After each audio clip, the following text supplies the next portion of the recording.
High বন্ধুরা, তোমাদের মানে একটা কথা বলি, ভালো করে মন দিয়ে শুনবে।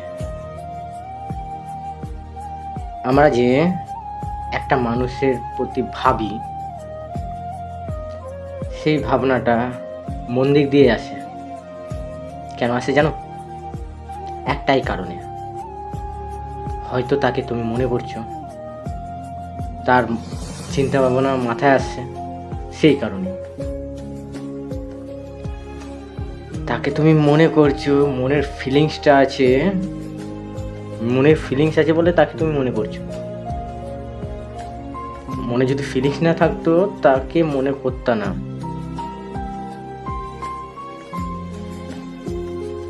আর এখনকার লাইফে এটা একটু নর্মাল, কাউকে মনে করি, কারোর প্রতি ফিলিংস আসে, এটা নর্মাল, বুঝলি?